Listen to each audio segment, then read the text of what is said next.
Back with Bunky. Let's take a look at the N7 Destroyer, finally. A popular choice, I'm sure you're all aware.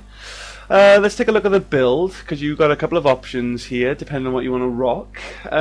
It's all in Devastator mode, okay? This is his thing. He just basically makes all the weapons in the game work, and depending on which weapons you want to play with, it depends on how you want to build Devastator mode. I'm going to be rocking the particle rifle, so it's very important for me to go this way. I'm not going to need the weapon accuracy because the particle rifle is a beam. Okay, it's incredibly accurate. So I'm going to benefit better from the shield recharge delay, make me a bit tankier. And then I'm going to need the magazine size, okay, because obviously it's a ramp-up gun. If I can shoot longer, when I'm fully ramped up, I'm going to be able to put more damage out. So this is what you'll want if you're going to go with any kind of beam or ramp-up weapon. You're going to want the magazine size. And then I do like to go with the damage bonus. You could go with max shields. That's really nice, and increase your shields by 40%, because this guy's got incredible shields. So increasing it by 40%. It's great. It's a great evolution. There's nothing wrong with taking that, but I do like to just put more damage out. Now, for everything else, you'll definitely want to go with the weapon accuracy and the rate of fire, because then you got yourself a little makeshift hunter mode, okay? Without the seeing through walls, you basically got the other benefits of just making every gun amazing on this guy. So that's what you can do with Devastator mode. Then your next options is going to be between the Hawk Missile Launcher or the multi-frag grenades, okay? I would recommend you take one or the other. You try and spec into both, and they both kind of come out short. They really need to be fully spec'd out so that you can get some good results with them. I don't like the Hawk Missile Launcher, okay, because you don't do anything. You put it on and it gets on with it. There's no input, there's no player input. It's just something in the background that helps you out. It is cool, it is helpful. Well, it is now. When this thing first came out, it was a joke, okay? It was a terrible, terrible joke. But nowadays it's useful, and I know why plenty of people like it. I'll tell you how to build it now, or at least I'll give you my recommendation for building it. I would, because what the Hawk Missile does is you've got this thing on your shoulder that just fires out missiles that hit the enemy and staggers them, and that's what you want, guys. You can because with Devastator mode on, you become slower and you can't do any evasive maneuvers, so then you become kind of stiff and clunky. So to keep the enemy off you and to increase your chance of surviving, the Hawk Missile is great because it just staggers all the enemy in front of you. It's really helpful, especially when you're dealing with those sort of rush down enemies like the Phantoms and the Dragoons. You can just sort of keep them in lockdown and gun them down. Because of that, I wouldn't waste any time going for loads of damage with the Hawk Missiles, because they just don't do a lot of damage. But what they are really good at is staggering the enemy, so I just recommend that that's what you make your focus on, okay? For the first evolution, like I said, don't bother with the damage and force. Go with the shield penalty, because this is what the Hawk Missile does, okay? It makes your shields go down. But, you take this evolution and the shield penalty goes down by 40%. This is one of the buffs it got, okay? This was quite a heavy hitter. You put your Hawk Missiles on and you became squishy as hell. But now it's pretty reasonable. But I still recommend you take this evolution for the next one. Go with the refire time, okay? Reduce refire time by 35%. So that because armor damage, you're going to be rocking a good gun, because you can on this guy. Let that do your armor damage, okay? Don't worry about the Hawk Missiles. Literally just get these things flying out as fast as they can, staggering as many enemies as you can. That's what I recommend there. And for the final evolution, go with the Hydra Missiles, okay? Upgrade the missiles housing to fire 2 extra Seeker missiles. So then you're firing 3 missiles at a time, so you've got the potential of staggering 3 enemies at a time. It makes them weaker, but like I said, they weren't strong to begin with, so don't worry about it, just stagger all the enemies. That's what I recommend when you do the Hawk Missile. But I don't like it. As I said, I prefer to rock the multi-frag grenades and just go boom with this character. This is how I like to build the multi-frag grenades. I go with force and damage, and I go with grenade count, okay? Grenade count means you get an extra 2 grenades, so you fling out 5 grenades at a time, and we've all got all that force and damage back in there, but you actually put out more damage this way than if you went with the force and damage evolution. Of course, the only drawback is that every grenade needs to hit to get that extra damage, but it's not too hard. I'll get into the gameplay. For the T5V battle suit, which is this I'm pretty sure it was the Terminus armor or something like that in the single player, but they've stuck the N7 label on it now, so now it's the T5V battlesuit. It's a weapons character, guys. You're a soldier. Go with weapons damage. I do go with power damage for my guy because I got the multi-frag grenades. If you go with the Hawkmace, I'll go with the headshots. Okay, and then I go with more weapon damage. And for the T5V internal systems, which is basically your fitness, all health and shields, guys. His melee's... Nah, don't worry. Don't be a melee character. Go durability, shield recharge, and fitness expert. This gives you 1,650 shields. Okay, really, really good stuff. This is why, I mean, if you had that sort of shield booster evolution in Devastator mode, you can imagine just how tanky you can actually be with this guy. But yeah, okay, his melees are slow, and they are clunky, and they are clumsy. They might be a nice little finisher, but do not try to be a melee build with this character. You are an incredible weapons platform, guys. I'm going to be rocking the particle rifle, as I said, for my, this is what I'm going to be ripping apart bosses with. Using the particle rifle in action now on my Volus Sentinel. This is what I always imagined would be the first time I showed you the particle rifle. I've since then actually got it upgraded to a particle rifle for Joy. I'm putting on the magazine upgrade because it's you really do want that for your beam weapons because you're going to be spending out a lot of, you need to be spending out a lot of ammo with this, so make sure you've got a lot to do that with. And then you want the high velocity barrel, because this thing streams out bullets like an SMG, so you can actually really deal with the armor appropriately. And then for my main weapon, though, it's actually going to be the geth plasma shotgun. I've told you enough times just how awesome this gun is. You're going to finally see this in action. It is an incredible gun. It always has been. I'm surprised this thing has never been like under the radar for the Nerf patrol, because this thing is super powerful. Okay, and really amazing. I'm sticking on the spare thermal clip with this. It's a projectile weapon, so don't waste your time with piercing. Okay, I'm just going to go with that and the high caliber barrel, do some more damage, got some more ammo. That's got me sorted. For the equipment, I'm going with some incendiary rounds because they're amazing on the particle rifle. They absolutely are. The armor bonus, I'm going to be sticking on a cyclonic modulator 4. That's a 150% increase to my shields. So yeah, I'm going to be tanky in this game. And for the gear, I believe I was rocking the Warfighter package. Warfighter package, so I got the assault rifle damage for my particle rifle, and then I got the extra 2 grenades as well. And then I rocked a shotgun rail amp then for my weapons bonus. So all my weapons are getting a little boost. All good things there, guys. Let's jump into the gameplay, see this in action. Alright then, you know what I'm rocking. I'm with Dom and 2 pugs. Dom is absolutely hooked on his geth infiltrator with his Hurricane 10, and now I've just done a bunch of games with Dom. Actually, I think I've got like a whole reel of characters for you. It's just me and Dom.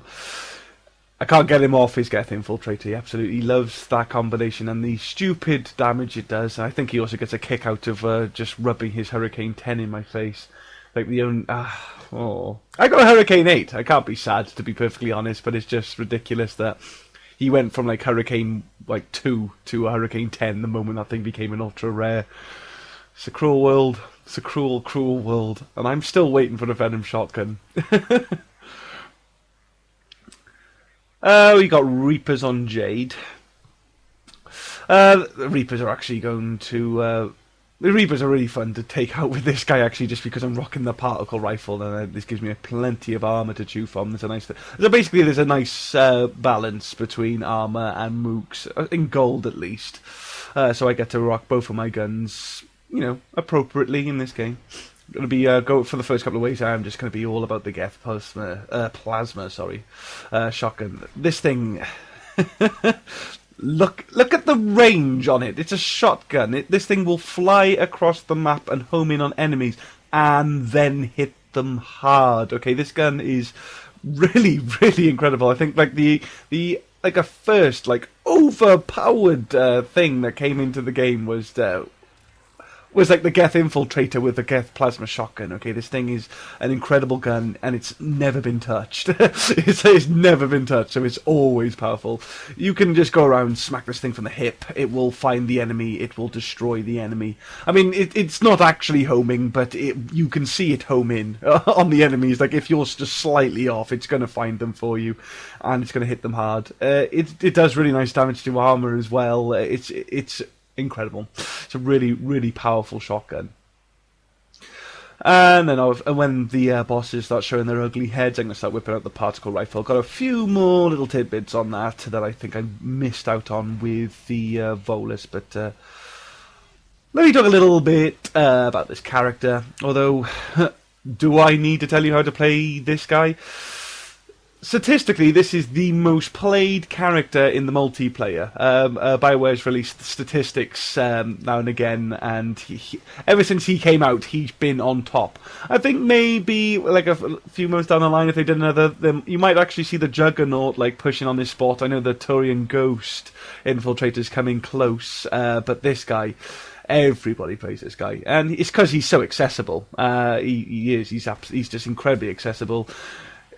Because, you know, I've said it a million times now, guys, like, the best way to do damage in this game is with weapons, and he makes every single weapon in the game work. He's a super weapons platform, he absolutely is. I mean, and he's got, because of his powers, recharge speed doesn't matter, so you can take whatever guns you like, whatever combination manages to creep into your head. I mean, unless you're using the Hawk missile build, you might want to tone it down a little, because your recharge speed does affect how often those things fire. But, you know, you still don't need to be like, you know, caster light. You can still be pretty... You can still cut around two medium-sized weapons if you're still Hawk missiling, but, yeah.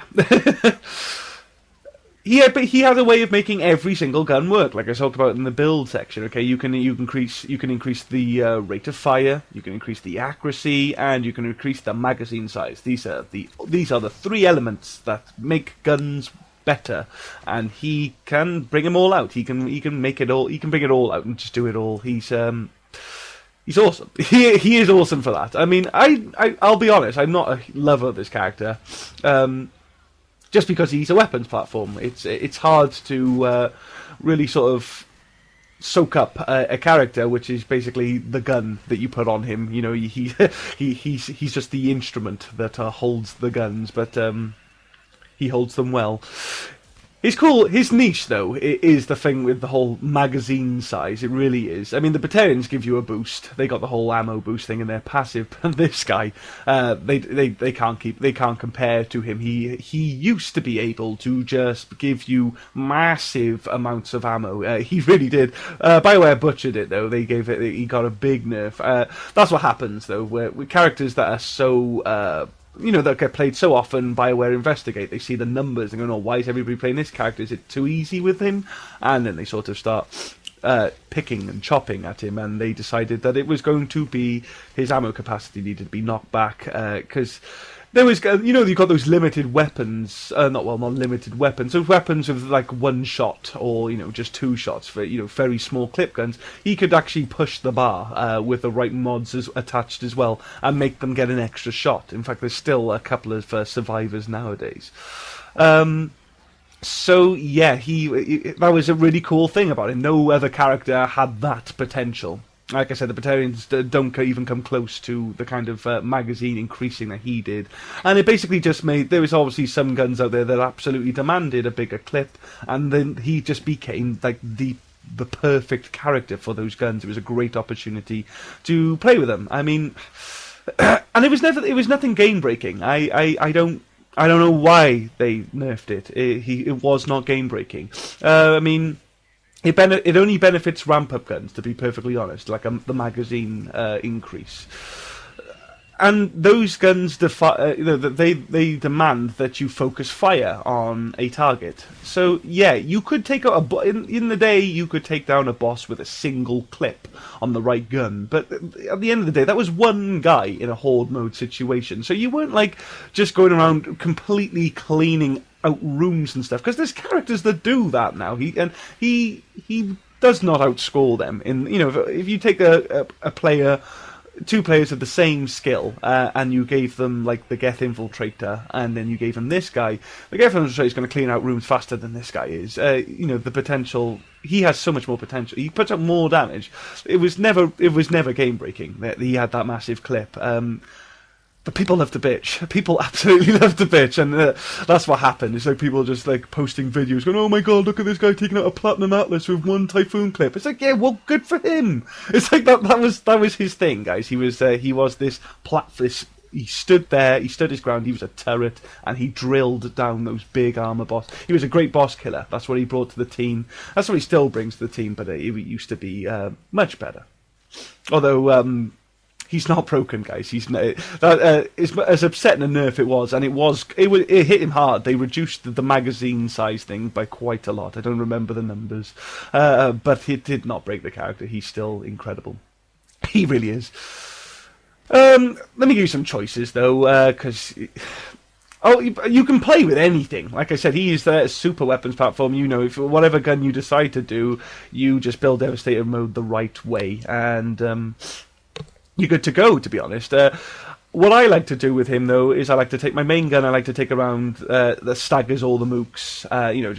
Just hit, I hit them, they're stunned, they go down, and then I like to take a second gun to help me just chew through armor, and take down the bosses and stuff. So, my primary gun is the Geth plasma shotgun for that reason, because it staggers every single shot. It hits incredibly hard. It's just great on him. Even if you don't really spec in for all the weapons accuracy and the rate of fire, you still get some. So, he shoots faster than most characters, and, are more accurate than most characters. So there's a lot of great stagger guns that he can just get better results out of. The Scorpion, that's an amazing stagger gun, it really is. But you can shoot a bit faster with that, so he can lock up a room even more efficiently. Stuff like the Adis as well, guys. Yeah, he can get that firing much faster. Like you saw in my Turian Soldier video, the Adis really gets good when you've got a good rate, when you've got to increase its rate of fire. So yeah, the Adis is good for locking up enemies on him. The Striker would as well, because you can get the magazine upgrade on him, so you can just just shoot that forever. And the Falcon as well, you can increase the rate of fire on that thing, just lock down phantoms and dragoons and groups of enemies with the Falcon. And the Crusade too, okay, that's a gun they butchered, they hollowed out, and one of the biggest drawbacks is now its incredibly slow rate of fire. Obviously you can bring that back up to speed and just really start locking down rooms with the Crusade sniper rifle as well. For the armor-piercing gun, obviously I'm rocking the particle rifle, just because it does just chew through armor, just because of its incredible rate of fire. But there's obvious choices, guys, like the Harrier. You stick when you're rocking the rate of fire increase and the accuracy increase, the Harrier B is amazing on this guy. And obviously you still get the magazine increase, so the Harrier's got more ammo, very important for the Harrier, and the Typhoon. Okay, a match made in heaven when it first came out. I never ever got to experience it, but the Typhoon when it first came out, and this character was that was broken. that was generally quite broken. The Typhoon, apparently when it first came out, was just something quite godly. Immense piercing, super damage. It was just everything. It was too much. So the Typhoon got some heavy nerfs. It's nowhere near as good as it used to be, but the Typhoon on this guy is still absolutely amazing, because you got the extra magazine size, you can increase the accuracy, you've got everything you need to make the Typhoon better. And so you can just whip this out and really just take down a boss with it. So, you've got the potential to do the same thing with the Geth Spitfire if you hate moving, because remember, Devastator's mode slows you down, and so does the Geth Spitfire. I hope you guys check out the Dom's channel, the guy I'm playing with now. Okay, he does these fun videos called the Bwnci Screams of the Week. We did, for one clip that me and Dom did together, is we did a race between the Geth Juggernaut and this Destroyer guy holding a Geth Spitfire, and the Juggernaut actually runs circles around him with the Geth Spitfire. So if you're not planning on going anywhere fast, yeah, you can go with the Spitfire and do the same thing with the Typhoon. But that's the problem with the Spitfire, guys. Okay, it's a crap Typhoon. I mean, if you've got the Typhoon, there is absolutely no reason whatsoever to use the Geth Spitfire. And sorry, that's the sad reality. I have found some nice potential for it. I think I've discovered the best way to use the Geth Spitfire. If you'd like me to show you that, leave a comment and tell me, and I might do it. That would actually be a platinum gameplay, okay? If you wanted to see that. But yeah, okay, if you got the Typhoon, use the Typhoon. Lancer, another one, okay, you can keep the magazine size, great for those recharging guns. The Lancer's also hits pretty nice. It's a really close second to the Harrier there, so that's great on him. And, you know, it doesn't have to be ultra rare, guys. The Revenant is awesome on this guy, because the Revenant's got a huge clip on it, so he can make it massive, so you can just sort of, whittle down armor quite nicely with the Revenant on this guy. And the Piranha, okay, the Piranha's just awesome. And, you know, the same reason why the Geth Infiltrator is just so incredibly godly with it. You can push on to that territory with this guy because you've got the same evolutions. So yeah, that's a great boss killer too. And, you know, even something like the Executioner Pistol. As I was saying, you have to forgive me, I am full out with a cold at the moment. I hope I'm easier to understand. As I was saying earlier, though, with the right mods and evolutions, if you build this character right and put the right mods on your gun, you can actually push guns with limited capacity and squeeze like an extra shot at them. The Executioner Pistol is one of those, okay? You got the magazine upgrade on pistols, and obviously you can go to the magazine size on his Devastator mode. And you could actually get 2 shots out with the Executioner Pistol when it's supposed to be a one-shot pistol. So, you know, that's nice. The Executioner Pistol does hits armor really hard. I think before they nerfed magazine size, you could get 3 shots out of a Raider. I think I heard that. I never tried it myself, so I think I heard. But, you know, because you don't have to worry about the weight, you can just snipe with him as well, guys. Just stick like one of the Widows on, the Black Widow or the Widow, or even the Javelin, and just take down armor really hard that way. The equipment, I'm obviously going around with the incendiary rounds here and just burning through bosses and stuff. Cryo's a nice second other ammo to rock on the particle rifle. Just because of its rate of fire, you will quite reliably freeze up targets and stuff with that. But otherwise, just really try and just wreck. Just go with the hard-hitting ammos. Go with the armor, the drill, even warp. Okay. The armor bonus, I got the Cyclonic here. Because I'm so clunky, it's nice that I can take a hit, so the cyclonic modulators are really useful. But you can go with adrenaline module and, you know, run faster. So you can basically, increase your movement speed, so you can survive the same way you would try with a Turian or a Krogan. I got the Warfighter package on for my gear. I'll use that or the Shock Trooper upgrade. Depends on which rail amp I have more of. I mean, at the moment I've got very few assault rifle rail amps, so I'm obviously going with the Warfighter to get the assault rifle damage there. But if I was low on my shotguns, I go the other way round. But that's what you want for his gear, guys. You want weapon amps, so you can get weapon damage. Good ones that are sort of universal, things like the densified ammunition. The assault loadout gives you extra ammo as well as weapon damage, good stuff like that. Even thermal clip storage wouldn't be a bad choice for something like the particle rifle, so you got a bigger clip again. And then you've got your shield options, guys. Obviously, you can just really, really tank with this guy and just survive really well. So you can just stand out and ramp up like you need to with like the particle rifle, the Typhoon, stuff like that. Now, let me sort of catch you up on some things I think I missed out in the Volus Sentinel video about the particle rifle. Because I'll be honest, the Forest Sentinel video is something I put together because you guys asked me to do, and I actually ended up enjoying that a lot more. So I ended up talking about the particle rifle sooner than I had planned, and I missed out on a few things. They're not, hugely beneficial, but they're just good to be aware of. Okay, it's like I'm rocking. Obviously, I got the high velocity barrel on this thing, and even though it came out promotionally, it still goes down as a DLC weapon. So that extra weight from the high velocity barrel is actually in play when you use it on this gun, because you actually do need the Rebellion pack to use the particle rifle. So it is technically a DLC weapon.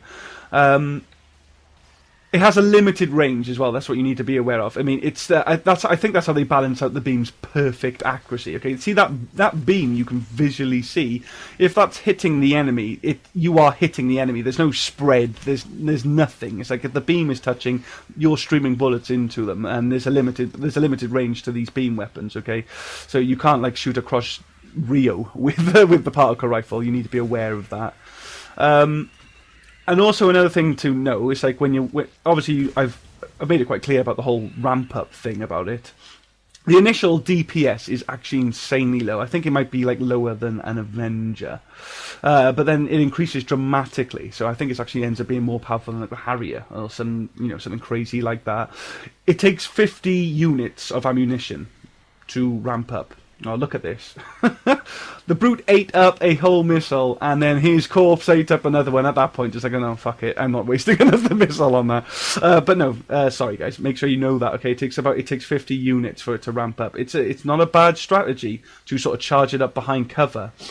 You know, shoot 50 bullets and then come out of cover and then start attacking the enemy or, facing the enemy with it at full power. So that you're not taking too much damage yourself while you're still trying to get the damage out. And, you might notice that it turns enemies into mulch and goo and stuff like that. It disintegrates enemies. So it's a little better feature, but where enemies get disintegrated like that, it means cannibals can't eat them and they don't get any, like, sort of buffs. The little armor things they get put on them. All those little armor pads do, guys, is they actually just block damage if you shoot those patches. Basically like the... things like when you knock off the brute's armor plating, he takes more damage. That's what it does to him. It just gives him a bit of plating. And, well, you've got to be careful. If you do overheat this gun, be careful not to cancel the cooldown, okay? It's literally pretty much any action forces you, it stops it. If you try to run, you dodge roll, take cover, it stops the recharge, and you're going to have to start from scratch. So just make sure you get it done, guys, okay? But that's my extra notes for the particle rifle. Other thing you'll see how I'm managing it with this guy is I'll just drill the enemy with it. With this guy, because of the amount of clip I can do, I can actually shoot so much into the enemy with this character that I only need to get the enemy down to like half health, and then the incendiary rounds that have applied to him will actually burn away the rest of the health bar. It's that cool. But I will manage the particle rifle by just sort of getting it down to a very low number, 15 or around 15 is where I like to try to stop with it, and then I will actually shoot off 2 multi-frag grenades. They'll set off fire explosions, and in that space the particle rifle normally fully ramps up its bar again, and that's a good way I find of managing it. And obviously you get the fire explosions in, so you're actually doing more damage while you're reloading, which is kind of cool. So, there's that's what you also need to know is with those multi-frag grenades, guys, is that they're like ballistic blades, okay? They just sort of cone out.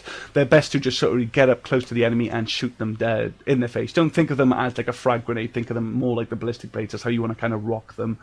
But yeah, I just use them for crowd control or to just get fire explosions when I'm working the particle rifle. But as you can see, the the Destroyer destroys. Okay, guys, I'm going to leave you with the scoreboard. Please comment, rate, and subscribe if you enjoyed the video. Take care of yourselves now.